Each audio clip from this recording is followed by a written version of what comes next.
Recording by Sapna Music.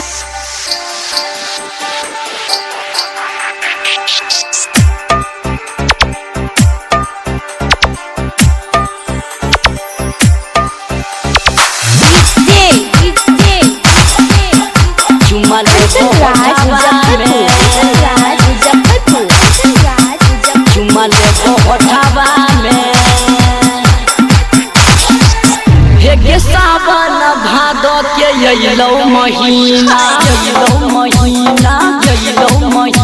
हे सावन भादो के यलो महीना बरसात के मौसम में आबो पसीना तोहर भीजल के बदन छौरी किया बरसा में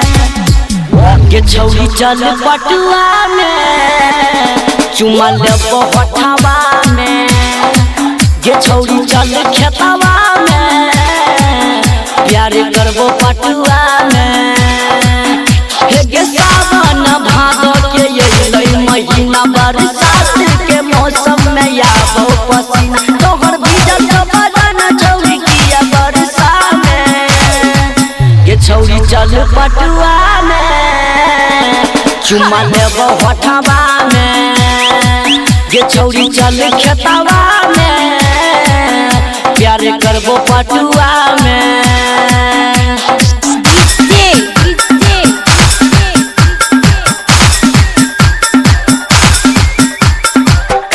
Raj Muzaffarpur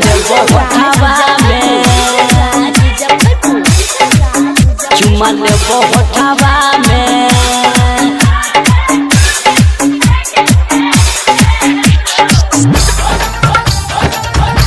Recording by Sapna Music.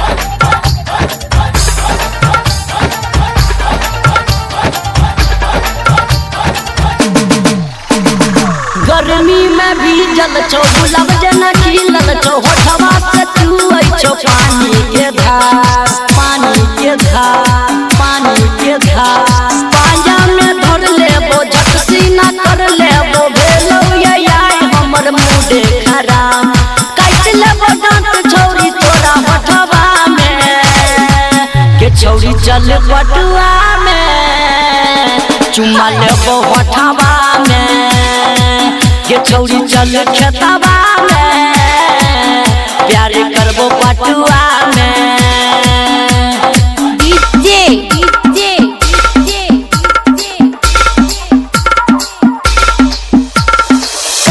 Raj Muzaffarpur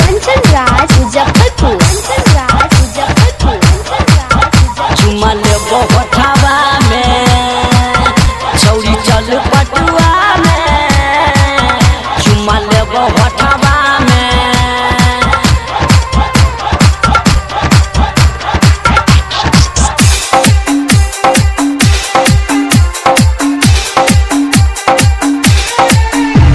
जल्दी से यहाँ बैन ओढ़नी बिछाबे न कुछ दिन कलियो तोहर इंतजार दिसु रंटू के रामा भैया के किए करै छी गे छौरी लाचार धीरज रंगीला के चल खेतवा में के छौरी चल पटुआ में चुमा लेबो होठवा में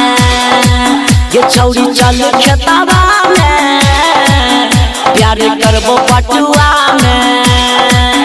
हे गे सावन भादो के यलो महीना बरसात के मौसम में आबो पसीना तोहर भीजल के बदन छौरी किया बरसा में ये छौरी चल पटुआ में चुमा लेबो होठवा में